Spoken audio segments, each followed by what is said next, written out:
Welcome back to Ecommerce Insiders. Today I'm thrilled to have Adam Mutschler, the co-founder of archpetfood.com. Adam shares his journey from a family of entrepreneurs to launching a venture-backed eco-friendly pet food brand. Driven by the lack of allergen-friendly options, Adam and his team turned to insect proteins as a sustainable and healthy alternative for pets. Arch Pet Foods is not just about creating better food choices for our furry friends, it's about also making an impact on the environment. Join us as Adam dives into the challenges and triumphs of introducing archpetfood.com to the market, their commitment to sustainability, and their vision for the future. This episode is a must listen for anyone who is passionate about e-commerce, innovation, and of course, pets. Let's get into the interview. Hey, Adam, thanks a lot for hopping on Ecommerce Insiders. Today we have a guest, Adam, who is the co-founder of Arch Pet Foods, and we're super excited to have you on today. So appreciate you joining us. Thanks for having me, Chris. I'm really excited to chop it up and get into it. Awesome. So before we kind of get into the weeds, we were just talking about, give our listeners the overview of who you are and what Arch Pet Foods is. Who I am or who the business is. Let's start with you, and then we can lead to Arch Pet Foods. I try not to get too philosophical, but it's a soft spot for me. So I come from a family of entrepreneurs, mostly small businesses, lifestyle businesses, parents, sibling, aunts, uncles. And so growing up, building things is literally, that's the blueprint for me. Some people come from families of teachers or military service, or people that were, worked their entire career at a company or an industry. Not my background. And so I've always dabbled and done things like little projects or little, I have the domain firsthustle.co because I'm like, maybe I'll do something on that. But I've always been building things or creating things.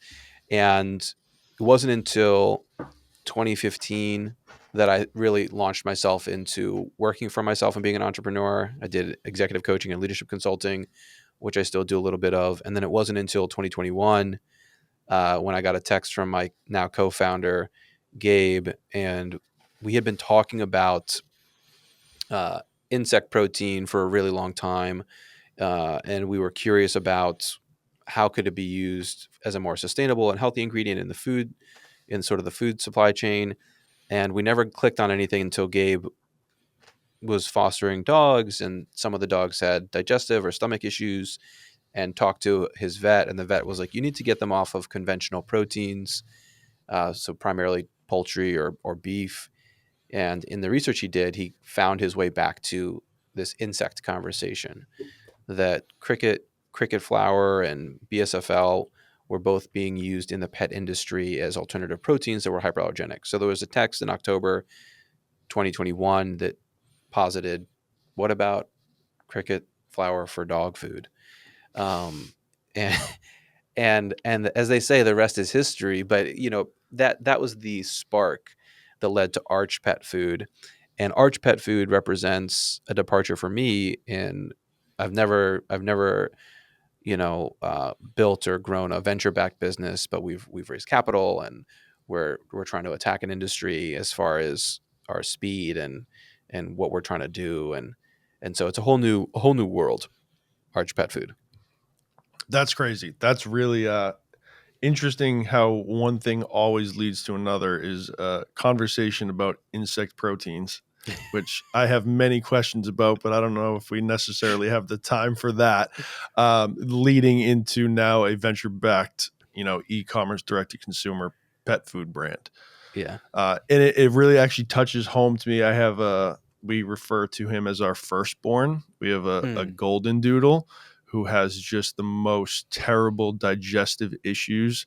And every month the Petco bill is like over $300 because we have to get the hypoallergenic food with this and that to make sure that, our firstborn 4-legged furry son does not get sick. So we'll obviously have to send you some treats, and hopefully that'd be awesome. Hopefully reduce that bill a little bit. Yeah, it's crazy. But what do you do? I mean, it's literally Yeah. he's just part of the family. Um, so super interesting in terms of like, so how did you get from that conversation of insect protein to figuring out how to create this food that is going to be both healthy and beneficial to the animal? Yeah. So one of the things that I think almost every company or individual or brand can do is you look at what's out there, Hmm. right? And so when you look at an opportunity, you say, are there enough options? And so the first answer is no, there are not enough allergen friendly options out there for pets, Yep. specifically dogs, is our initial focus. And then we took a moment and we looked at, well, what is out there. And the interesting thing is we had to zoom out. We had to zoom outside the United States.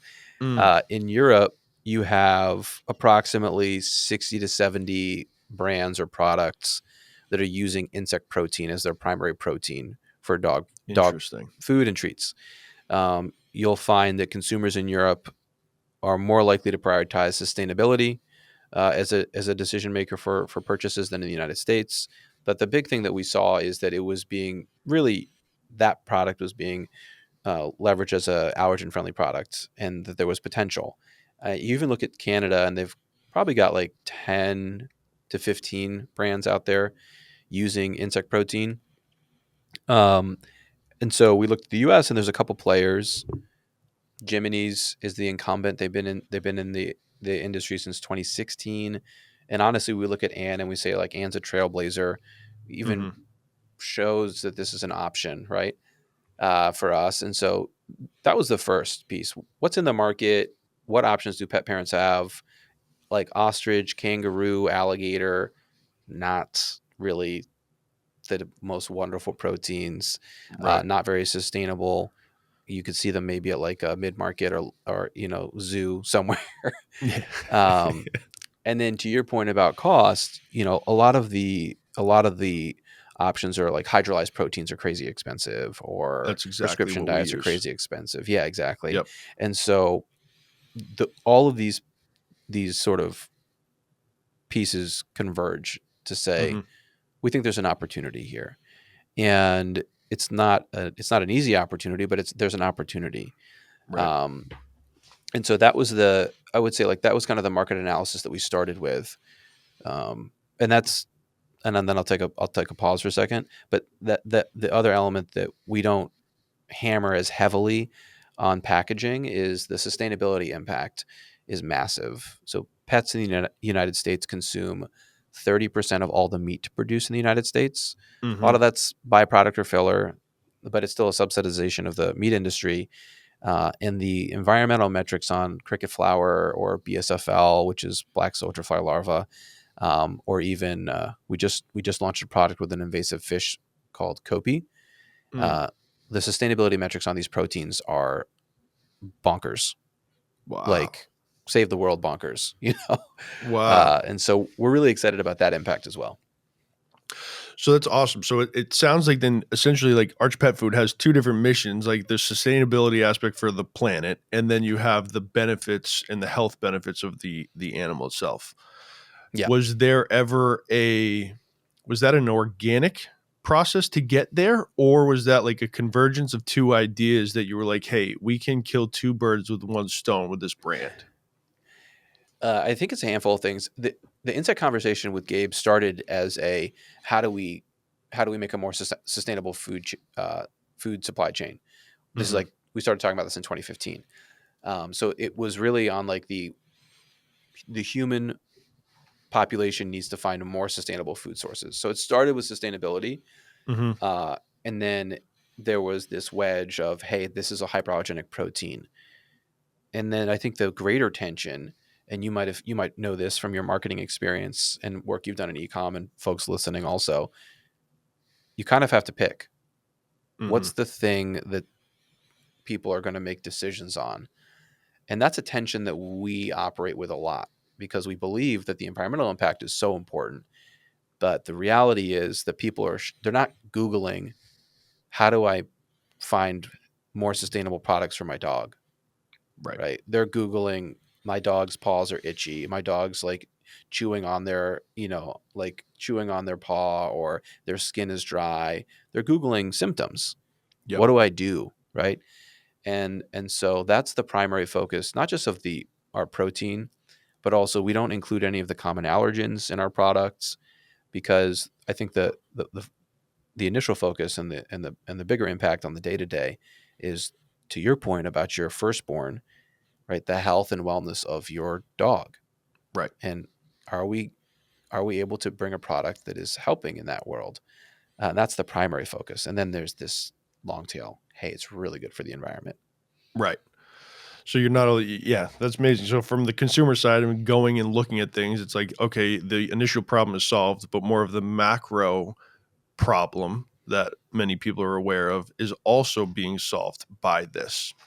It's really cool. I mean, a lot of times, when we're creating ads, when we're talking about products, when we're doing all this, it's the USPs, it's what's the value proposition, like what's the true problem that this solves. And we get a lot of products that don't actually solve a problem. It's more of that impulse buy. And then you have these products that make more of the lasting impact, and potential for growth opportunities, especially based on, the market research. And I think 2024 in February, as we're recording this, there's more of an awareness of what we're all consuming. We see ads all the time. Is like, do you want your dog to be eating the leftover that we consume in a just kind of gross manner? And it really kind of brings that eye like, wow, so if I'm interested in grass-fed organic beef for my family, my kids, why am I feeding my dog some chemical processed byproduct of whatever's left over? And it's pretty gross. Yeah. I mean, like, we try and stay away from the scare tactics too much, because it does get icky, but it is like, there, it's why you see like a company like Farmer's Dog proliferating, right? Like this fresh food movement. And I think if we look at the pet industry, I would say primary objective, get pets healthier food, Right. right? The more transparency, healthier food. And for pets that have allergens, make sure that they have options that are good for them. That would be like Yep. the number one priority. And then there's an interesting challenge with like the fresh food, which I think again is healthier and better for pets, but it does introduce, I think, increased sustainability concerns, Right. like refrigeration, freezing, Yep. transportation of refrigerated goods, and Cost. cost, and also using protein, parts of protein that would typically be used in for human consumption. And Hmm. so there's a sort of net increase in the Right. need for a poultry or a beef, or um yeah, Makes it's a complete. in 2 years, the amount that I have learned about the pet industry Hmm. is mind I can blowing. imagine. I can Yeah. imagine. So let me ask you a question. With all of the proteins and the insights and kind of all the ingredients and what you guys are developing these products with, do either of you have like that science background, or were you able to source the information necessary to put together the product that you guys are looking to, launch and help these animals with? I will start by saying we don't have the science background. Perfect. Uh, I will follow up closely with. I believe that my co-founder and I have a really, really good idea of what we're good at, and a really, Hmm. really, really strong idea, maybe even stronger idea of what we're not good at. Mm. And I think our strength, particularly, has been finding unbelievably qualified people to support us in manifesting this vision, right? And so it started. My co-founder is getting his MBA at University of Chicago at Booth, and it started with getting a collection of Booth MBAs to support us in sort of the modeling of the financial modeling and sort of the business model, right? And saying, hey, do we have something to stand on? And we Hmm. got that, which was great. And then for our first 4 products, finding people that have been formulating pet food products, treats and food for 20 years, and working with formulationists for our first couple products. And then even finding our co-manufacturers who have their own technical experience, as well as testing and quality requirements. And then we've been surrounding ourselves with a group of advisors that have infinitely more experience in the pet industry than we do. And so it's a long answer, but the answer is we're not experts in this space. We didn't come from pet, but I think we put a high priority on how do we find folks that have all the things we don't have and can really help us, including our brand, by the way.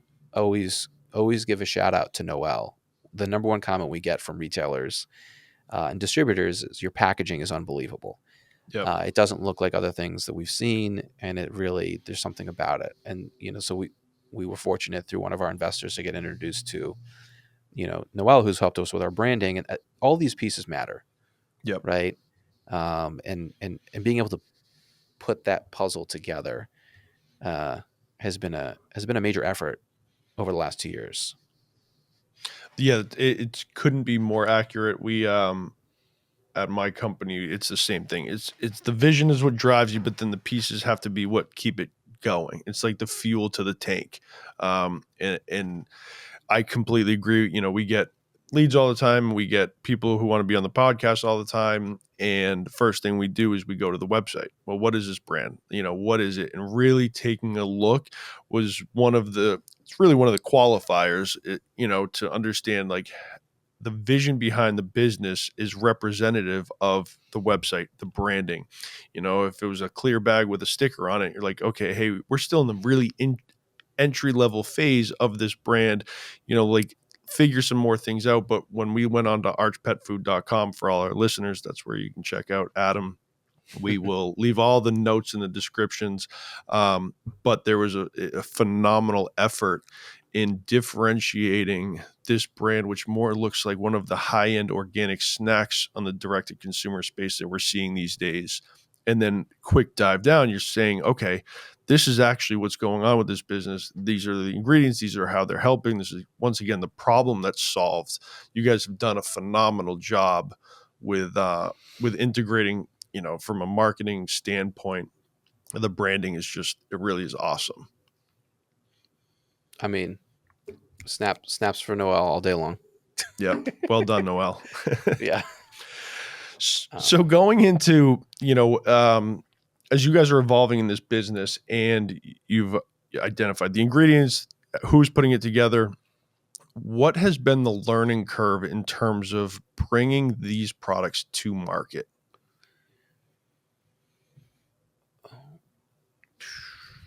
And I just had like 1,000 thoughts that came to my mind. So I mean, I think it'd be interesting to talk about in this like for this show and this conversation, right? Ecom Insider, um, journey to success. We're very much in the middle to early stages of the journey to success. Mm-hmm. I think that there are elements that we've crushed, like brand. I feel like we've crushed, and being able to integrate into an industry quickly, we've crushed. And I think one of the interesting challenges is traction, right? Like Yep. where are you experiencing traction? And so the learning curve, I would say, is the pet. We knew this, but we're learning it now intimately and like from the work that we're doing. Pet is insanely competitive. Yep. There is so much money being spent by people with so much more money than we have to either maintain their position in the market or gain position in the market. And I think when you're thinking about a product and an industry that you are interested in, continuing to educate yourself on what is the competition like at a technical level. So let's talk a little ecom for a second, right? The cost of acquiring customers on social and on Amazon, online, in pet, especially treats, which are the first four products we had. We have 6 treats now. Um, it's insanely competitive. We've worked with a lot of different contractors and people who've worked in this, on various platforms. And it's the thing that almost always comes up. They're like, yeah, I haven't worked with a pet brand before, but like we crush it with these other brands. Mm-hmm. They'll start running some tests and they're like, I've never seen CPCs or like ad spend like this. Yep. And so, I think that's part of like the humbling aspect of of getting things going. We're built for omni-channel, Mm-hmm. an omni-channel strategy. And so we actually, you'll find us in retail stores in Chicago. That's our biggest market because that's where the company is based. You'll find us in a smattering of other stores across the country as we sort of work into the independent pet retail channel, which I think is also Mm-hmm. very unique for pet, right? Like there are, like in the Midwest, one of our distributors is in the Midwest, and they have over 1,000 independent pet retail stores in their network, Yep. right? I That's a was at one lot of door. yesterday. I was Yeah. literally at an independent, small little local shop down here in South Florida to get a very specific bone for my dog because my wife wanted to give him a Valentine's Day bone. Right. But it's an interesting category because when you think about it, there aren't necessarily there's not that much proliferation of maybe other channels. So like I was talking to someone who has kid toys, and there are toy stores. Don't get me wrong, but there's not the same volume of toy Right. stores as there are independent pet retail. And so when we started, we were like, we think we're going to be heavier online, but we'll also try to get into stores. And about halfway through last year, which was really our first year with product, 2023, we realized that we need to focus a lot more on the independent pet retail channel for two reasons. One, and this might not be helpful for ecom folks, it's free 99 to knock on doors and talk to For sure. stores. Yep. And the other is you have to have incredible social savvy or virality, like you go viral, right? Mm-hmm. Or you have to have a reasonable amount of capital to really attack online. Right. And we didn't have those three things. So we're building online out, but there has been this interesting focus on the independent pet retail. And so literally moving product has been this really, it's like the way I describe it, if you've ever been on a train and it's at a station, especially like an Amtrak or a big train, not necessarily a metro, when it leaves the station for the first time, you can feel the jolt of each car starting to move Mm-hmm. until all the cars are moving. So every time it's like a little moment where it's like clunk, clunk, and then your Yep. car's moving, and then there's a pause, and then it happens again. And it feels like that's where we are, right? The train is just getting to move after 2 years of brand development, product development, testing out different channels. And so I think I got away from your initial question, but that's been sort of the biggest learning is Getting the momentum getting going. this movement. Yeah. Yep. And then you start to have the compounding effect. It's really interesting that you bring up like the customer acquisition cost. This is basically the main conversation for me now as like an e-com agency owner with our clients, separate from like just the media buying conversation, is the cost per new customer acquisition. And certain clients have a one-time, maybe someone buys again 18 months later. So we have to look at the margins. What are the variable costs associated with delivering a single SKU to a customer? What is the lifetime value of that? What are those OpEx that you have to account for sustaining your business, and really understanding those, and then being able to, and for anyone listening, but Adam, I think this is very pertinent to your business, is that lifetime value for you is way better than, an apparel brand that has hats or t-shirts that someone might buy one or two. Personally, like I have an alliance to the t-shirt company. I wear these same shirts every single day. I spend $1,000 with them a year probably, and like I'm the ideal customer. But for most Who you brands, rocking? Who you rocking? built basics. Yeah, they No killed no it. affiliate links at all, but Yeah, they killed they're it. the best. It's like everyone. I'm just gonna throw out there. I'm a Buck Mason guy. Okay. And they got these made in America t-shirts, but mostly because I'm not that athletic. They're just Yeah, cotton. me neither. Yeah, I need like the long flowing, like kind of still stylish t-shirt. Actually, this is absurd. I'm Buck Mason all the way across. Also, I no love it. affiliate links. Just love things that last. That's exactly what it is you find something that you really like. And I think that goes to like, what is the story, for you guys? If those treats are phenomenal, if my dog is no longer biting his paws off his pads, or his pads off his paws, we're going to keep buying that, right? So then you're able to use metrics to establish that lifetime value. Problem is, to your point, the initial capital needed to get those new customers to then even be able to figure out what those metrics are is challenging these days. It's a really, really good point. I highlight this all the time. I will say, I feel incredibly fortunate to have started with a team of booth MBAs, including my co-founder Gabe. Right. Yep. There's a level of research and prep and sort of like quantitative and qualitative analytics that went into what is this going to look like, right? Operationally. Yep. And how does this need to be built, and what do we need to consider? And so I'm going to wager that almost everyone, if not everyone, most aren't starting a business in that environment. And so the second thing that, just as a comment and maybe a little bit of insight, you can do research. You can do a lot of research. Like you can Google a lot of things, or ChatGPT, I guess, to not age myself too much, right? That you can find like LTV is huge. Right. So LTV and pet and dog food, because dog food is actually our primary goal, and we're launching our dog food in the next several months. We're really excited. And it's probably why it's so competitive, but the LTV on dog food is pretty phenomenal. Yep. Because to your point, unlike something that you might buy once every 18 months, dog food gets purchased minimum monthly. Right. And typically for the life of a dog, or at least the life stage of a dog. So while they're a puppy, a couple years, adults, right? And then like when they're aging. And so I think probably one of the reasons why it's so competitive is because people are really fighting for like that 900, 1200 LTV, right? Yep. Like, which is not unusual.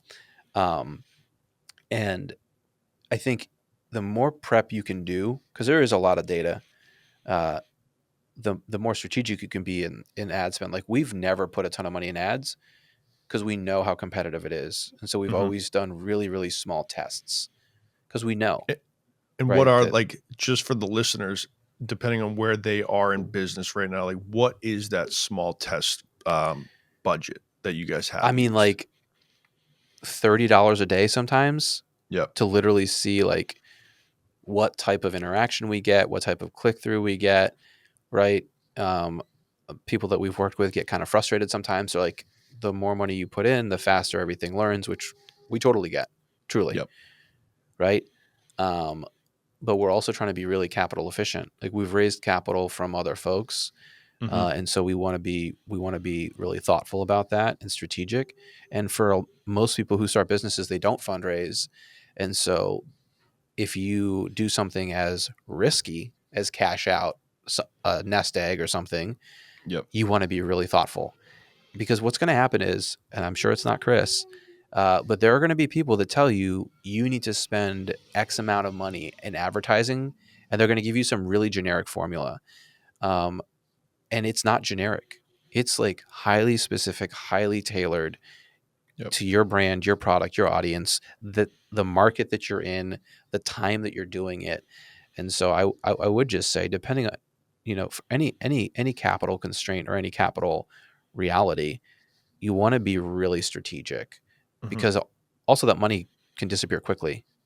And for most people, including ourselves, it doesn't necessarily come back unless you've got revenue. Right. So it's definitely one of those weird things. I mean, we get the question all the time, how much money do I spend? And the truth is, like, minimum is like a $5,000. And that's a test budget that you are willing to lose based on like, what is the creative work? What's the landing pages? I mean, advertising online is a test until you figure it out. Luckily there are people who figure it out. I mean, we have clients making millions of dollars, I'm sure. And there's countless e-com D2C brands that are making millions of dollars, but you have to have that capital first. So I think, I respect the fact that with a capital invested business that you guys are being respectful of their money as well, as if it was yours.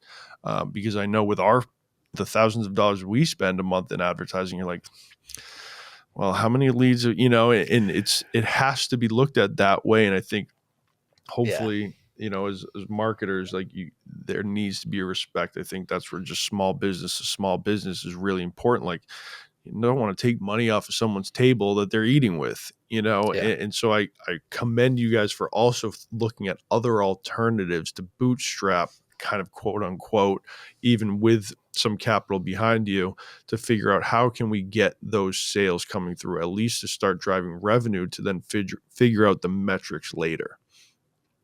Yeah. I mean, I think it's, for me, it's always about solving a series of problems. Yep. And in entrepreneurship, whether you're an individual, small business, or just like a solopreneur, all the titles, right? Success for me is really about being able to solve a series of problems in a sequence. And I had a conversation with someone, and they're like, "Well, what? Like at the end of let's say 2, 3, 4, 5 years, if you didn't smash it, like if the business closes, right?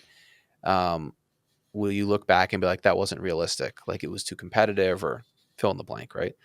And I thought about the question for a moment, but my response was, I don't think I'll ever look back and say it wasn't realistic. I think I would look back and say, I wasn't able to solve, or my team wasn't able to solve, my co-founder and I weren't able to solve the sequence of problems that we were presented in the order that they were presented in the way that they needed to be solved. Mm-hmm. Maybe someone else would have, in which case it wasn't unrealistic. Or maybe if we had sequenced them differently, they would have been, you know what I'm saying? Mm-hmm. And so I think same with advertising, and spending, putting ad spend online.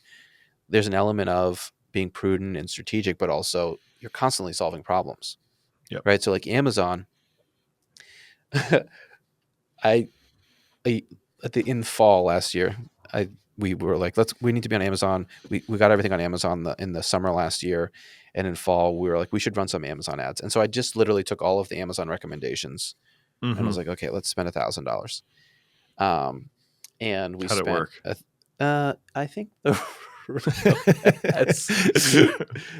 I asked because literally just did a LinkedIn post yesterday or the day before about like the Google Ads recommendations when they call you and they're like, hey, you should do X, Y, and Z. And we've tested it and they're the worst things ever. Like, so I was just more so it worked like this. The ROAS was like 0.15 or something. Yeah. It was like, so I was like, okay, well, that doesn't work.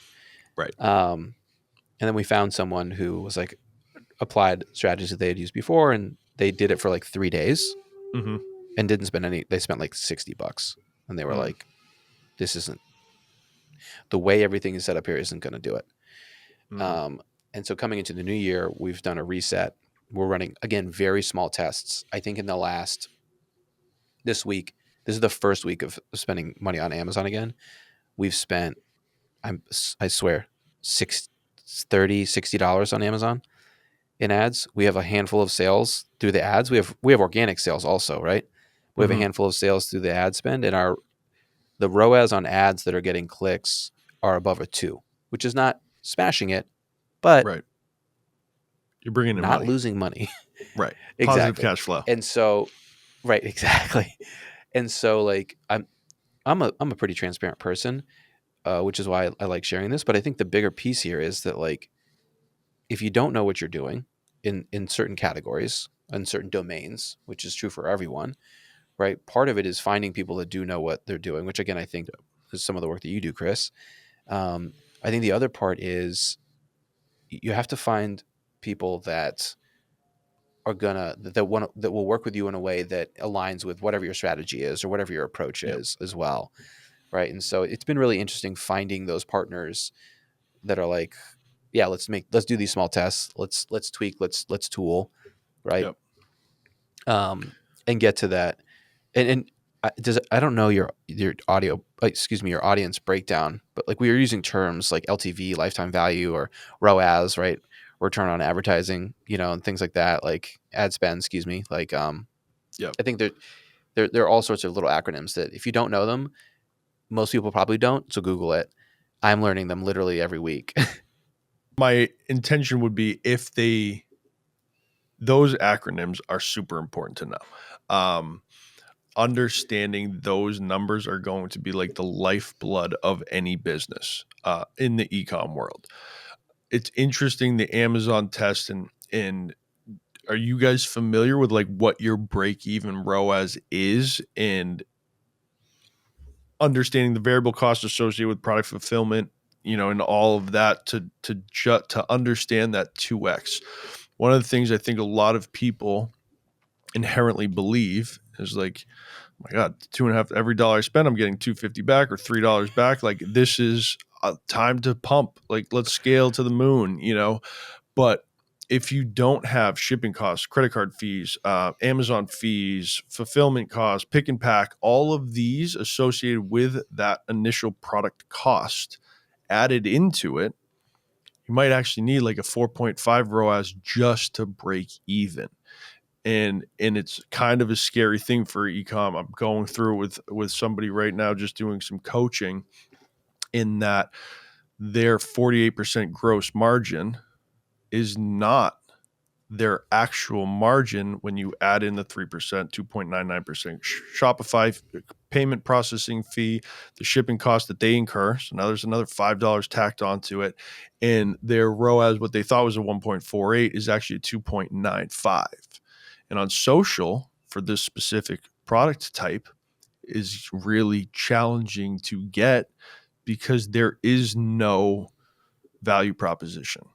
Like we were talking about at the beginning with Arch Pet Food, you guys have that like emotional tie to the products you're selling, the benefits associated with it. Unfortunately, this product doesn't. And so to get a 3 on Facebook to break even after spending $5,000 to make 5, like, it just, the numbers don't add up. And I think a lot of times that needs to be a thought in the beginning of business instead of 2, 3, 4 years in. You're like, man, I'm still just trying to figure out how to keep my head above water. And it's because the numbers, the financial side of it, isn't being included. Everyone sees these videos and they're like, oh, drop ship this, sell this is trending. But if you're trying to grow a brand and a business, I look at it as like that finance side of it has to be the first conversation after kind of the market analysis. Yeah. I would like to just refer back to all of the wonderful folks that helped us start. I'm Yeah. honestly like, we have a couple folks that are still with us supporting along the way, like Steve and Sabrina, who are or got their MBA at Booth. And, I think it's one of those things. It's like a series of, this is true for everything in life. It's like a series of really small decisions throughout the day, week and year. And it's a series of small choices that we make that will determine whether we have no success, some Yep. success, immense success, right? And there are certain things, and we've heard this from investors, right? They're like, get your margins right early. Yep. It's hard to re-engineer margins, Yep. right? And again, it depends on what type of business you're trying to build. Like if we're trying to build a business that, maybe one day we find ourselves doing 40, 50, $100 million in revenue in the pet space, we have to have a really, really strong foundation on the model, Yep. on the pricing. We have to have visibility, and we do have visibility into like, where do our costs start to decrease? Like, Yep. like where are our price breaks in manufacturing and with certain suppliers and things like that. So we know that with certain volumes, our COGS are going to decrease, right? Yep. Other costs will increase, but we know, we do know that. And I really, understanding the market, understanding what problem you're solving. And I'll be frank, I have like a little pet peeve. Like don't put a product in the market if it's not solving a problem, like a legit problem, because Yep. there's plenty of options out there. That's my opinion. Yep.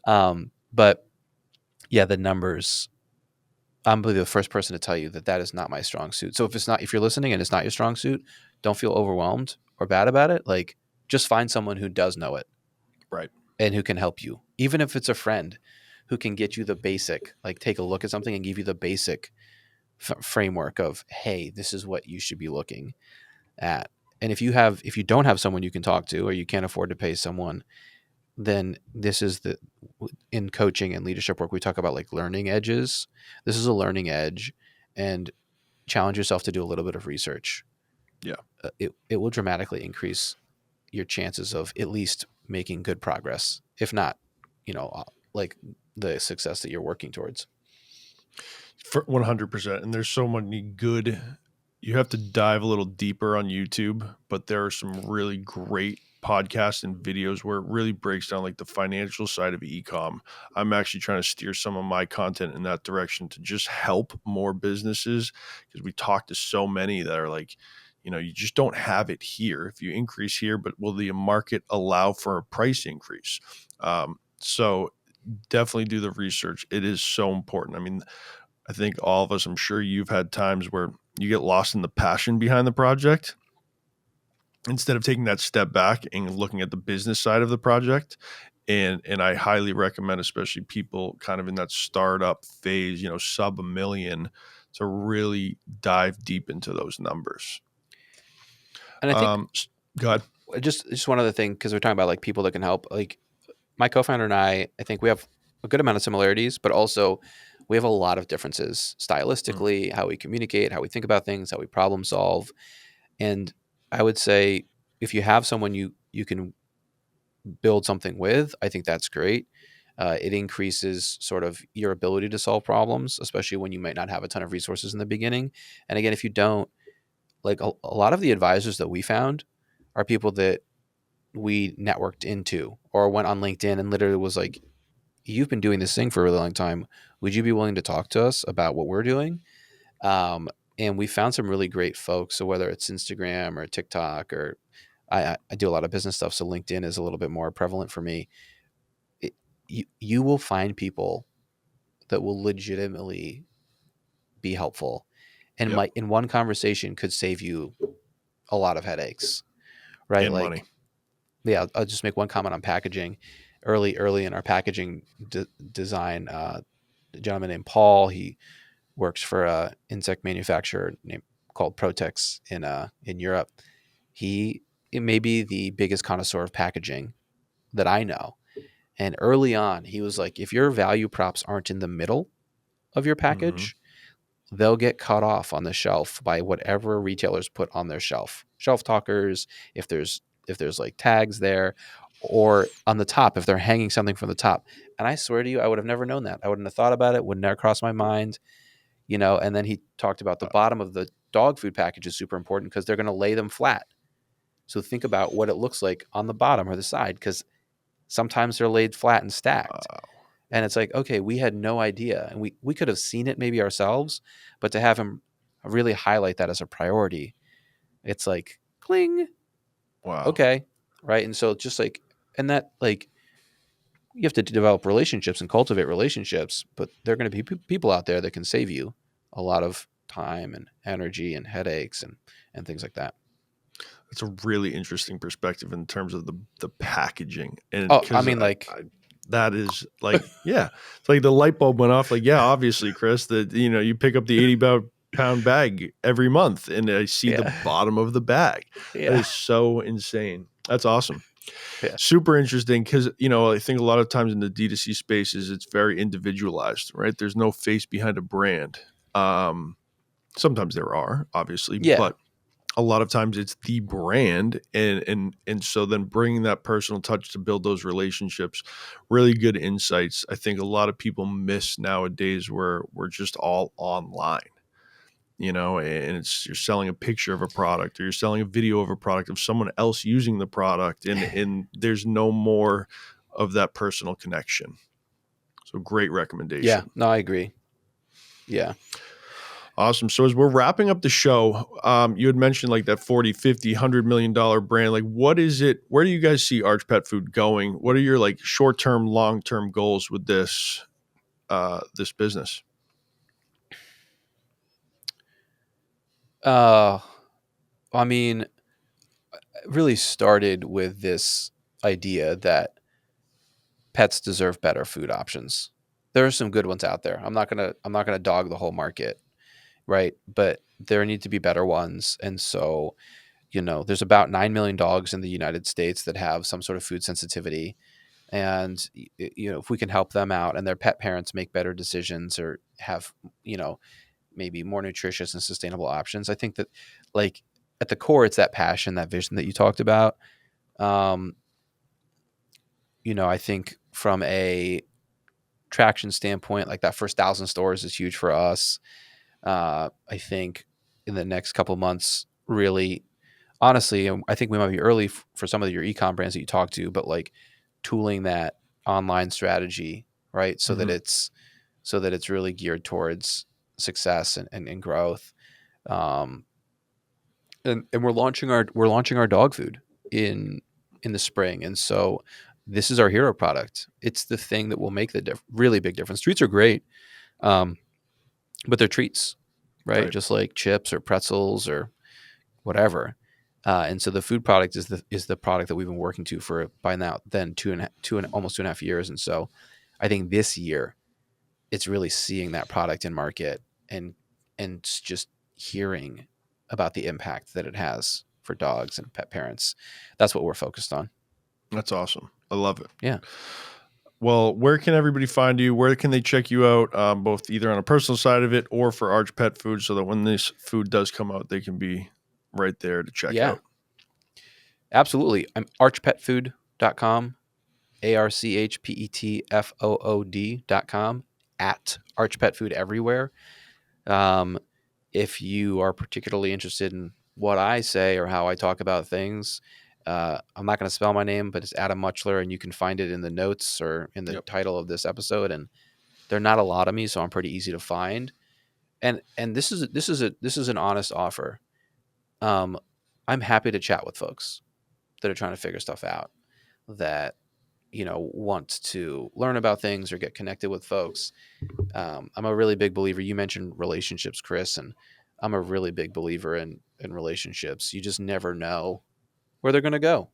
Yep. And so I appreciate this as well. I mean, thank you for having me on the show. And it's great talking about things out loud and thinking things through out loud, a little on the hot mic moments, but Yeah. it's good to be here. So I appreciate you, Chris. Yeah, of course. My whole thing is, the YouTube channel, I basically teach everything that I know how to do.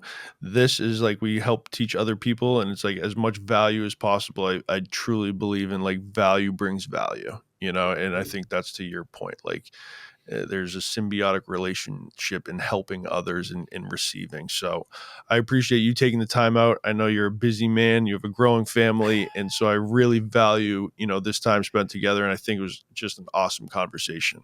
And I wish you guys the absolute best. Thank you, Chris. And we'll see you guys in the next episode.